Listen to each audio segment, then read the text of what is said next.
Hey, rich friends, it's your girl Cha Cha reporting live from the Money Mantra, and we are back with another trading education video. I created this channel to help as many people as possible become independent and profitable traders. So, if that sounds like something you want to do, welcome or welcome back to my channel. If this is your first time here, I do have over 350 videos that are geared towards beginners. So I'm pretty sure you can find what you're looking for. And if you don't find what you're looking for, you can always drop me a comment and I will add your video suggestion to my queue. I love your requests actually, because it lets me know that you guys are paying attention and you know what those knowledge gaps are that you want me to help fill. Now, if you are a returning viewer but you have not yet subscribed, make sure that you hit the subscribe button and the notification bell so that you never miss when I post new videos, because I do my best to post new content every single day. Now, if you are a returning subscriber, welcome back to my channel. I appreciate you guys for all of the love and support that you've shown the channel, because we have grown in 2024 more than any year. So I hope that the growth continues over into this year, 2025. So today we're going to be doing one of my favorite types of videos, which is a trade breakdown. And if you've been here before, you know this is where I review in depth one of the trades that I suggested for the students that I am mentoring. And again, more about my mentorship program. And again, more about my mentorship program could be found down below in my description box. Now, for this trade, I posted this idea on February 10th, 2025, and it was around 9 a.m. I noticed that gold appeared to be bearish, and I was looking for sell opportunities between 9 a.m. and noon. And I also recommended sell stops with the market going as low as 28 to 69. Now, sell stop is a type of pending order in a bearish or selling market, which means that as the market falls, your trade will be triggered and the market will continue to fall. Plain and simple, if the market starts off at 10 and your entry point is at 8, your TP will still be at 5. This means your entry is found under the current market and your TP is still below. And this can be used again if you notice that the market is trending down and you want to either add to your position or you want to catch the move going down in pieces. That's what I like to do sometimes, is just to break the trade down and to have it trigger as the market continues to fall. I also put a little note here that if it actually does not pull back right between now and noon, then they should set buy stops up to 2910. Now, buy stop is the opposite of a sell stop. It means that as the market rises, you will take profit and your trade will trigger. So, say for example, if the market is at 3, your entry will be at 5 and your TP will still be at 10. Now, if that makes sense, you know the difference between a sell stop and a buy stop. Just go ahead and drop a 7 in the chat.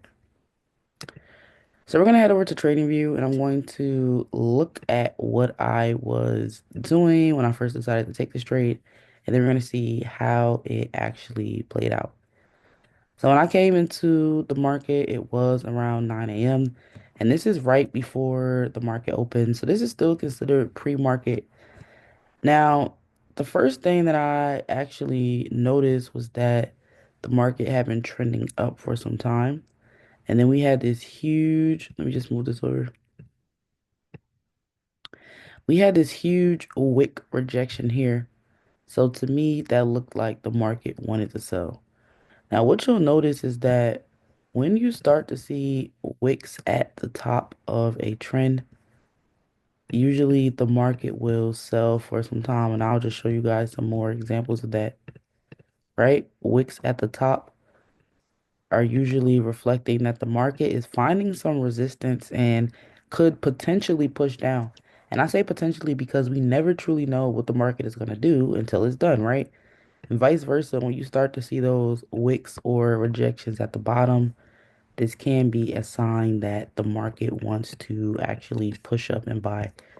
So we got our wick rejection at the top, and I have my session breaks on now, and I can tell that this appeared to be a session high. Now, when I come down and I look at my stochastic, there are a few things that I'm looking for. Now, if the stochastic is facing down, you'll notice that the market tends to be going down as well. If the stochastic is facing up, you'll notice that the market also tends to be going up. I also want you to pay attention to the two lines on the stochastic.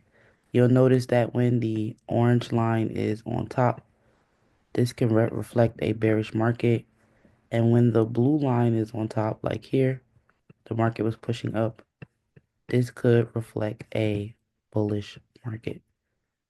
So when I actually look at my stochastic now, I can see that my stochastic was actually giving me bullish confirmations, although I appear to have a bearish confirmation here.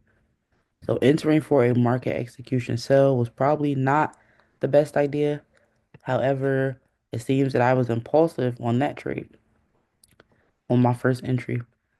However, setting sell stops was a really good idea, and we'll see that in a few minutes as I let the trade play out. But like I said, sell stops are pending orders, and you can see where I mark them. So let's just move these lines to 2897, right? Which would have been my first sell stop. So around there. And then we're going to do 2895, which would have been there, which is about 200 pips. And then we're also going to go ahead and do 2893. All right, so these seem pretty tight, but it's if the market were to continue to fall, these are places that it could potentially visit. And I just use previous lows for that. One thing I like about the market is that it really is made up of patterns. And while you won't always be right, it is pretty nice to have those patterns in play. And we can see that those were my potential TPs. So I'm going to hit play and we're going to go ahead and see what happened. I just want you to remember those entries. So as we can see, the market actually did not sell. So on my market execution trade, I actually hit stop loss on that trade because the market continued to buy. Now, one mistake that I made here was that the market was trending up and I decided to trade against the trend based on this one pullback candle. So this was completely a fake out, and it happens sometimes. Instead of the market actually respecting this rejection, it continued to buy. But I should have not been surprised because look at the shape of this market. And then remember, I also had those buy signals on my stochastic. Now, I did tell my students to set buy stops up to 2910. And I believe when I posted this trade, the market was at 2900. So that would have been about 1,000 pips secured on the upside if they decided to take the buy. Now, one positive thing is that I actually did set my pending orders at these levels, and that came into play a little bit later into the week. So we're going to continue to let this play out. Usually when I'm trading gold, I like to have a 300 to 400 pip stop loss, which is really only about $3 or $4 in gold's term. Now, one thing about gold is that if it say it's going up, it's definitely going to continue to go up. So that was a rookie mistake of mine to trade against the trend. However, like I said, if my students would have took the buy idea, they would have been in profit, in deep profit actually, because the market actually went up about an additional 4,000 pips, right? So that would have been a very, very, very lovely trade. And then we can see here is the true high, right? Or the swing high, because from this place, we start to get those lower highs, meaning the market is falling. And we can actually zoom in on the 5 minute and see that the very next day, right, our sell stop was hit, meaning the market finally started to fall. And like I said, this trade I did would have been triggered as the market fell. and then our TP would have been below. So although I missed the first entry, I still was able to secure about 400 pips off of this trade, which is not bad at all. I'm not really mad that I missed out because I always have the opportunity to re-enter. That's one thing that you have to understand about trading. You're going to lose sometimes, you're going to win sometimes, and nothing's going to happen 100% of the times. But if you trust your plan and you have a process that you follow, things are more likely to work out in your favor. But again, you never know. You just have to be okay with losing a lot. So here are my actual notes from this trade, and I'm going to show you guys my checklist, and we're going to wrap up this video after that. So for my initial entry, I said this was not a good entry at all because I was not patient and I lost money due to the market execution sell because it was a fake out, and we saw a fake out. It wasn't a true sell. It was just a little bit of a retest, which I would have noticed if I would have just slowed down. Now, I said that here. What I was looking at was what I thought was a session high, and I entered based on that. However, after going through my new checklist questions, I realized why I should have bought, especially at that time. So, first and foremost, did you check the news? And I did check the news. There was nothing alarming. What time is it? See how far you are into the session, and is this the ideal time to trade? Now, when I first entered that trade, remember it was 9 a.m. in the morning, which is not a bad time to trade. It's still pre-market, but a better candle, and we could just actually go back and look at that. A better candle to enter on would have been the 9:15. Because if we would have just waited another 15 minutes after the fake out, as soon as the market opened, not only do we have strong buy signals on the stochastic, but we see that the market actually retested that previous level, which is important. So has the market hit a session high or low? Now, I thought it had hit a high, so I would have said yes. Which way is the market trending? The market was trending up. Now, when I answer that question, I'm automatically only going to be looking for trades in conjunction with the trend, and I did not do that. Then I said, if consolidating, wait for the retest. I guess we consider this a small zone of consolidation, and it actually was retested. And do I have the signal on a stock?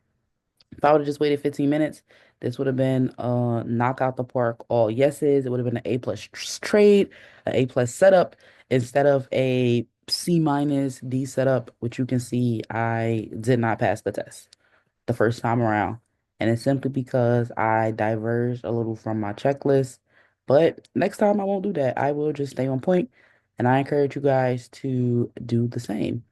Now, if you've made it this far in the video and you've learned something, make sure that you hit the subscribe button because I do post videos like this every single day. And I also want my subscribers to reflect the viewership that I'm getting on my channel because so many people watch, but not everybody subscribes, and it's really free to support this channel. But if you guys have any questions about this trade or any other videos that I've posted on my channel, just go ahead and drop them down below in the comment box. And if you'd like to connect with me outside of YouTube or register for personal mentorship where you can take my course, right? And you can watch these videos in a cohesive way.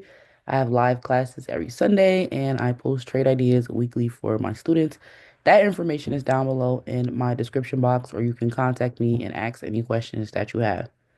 But that's really all I have for you guys today. Until next time, rich friends.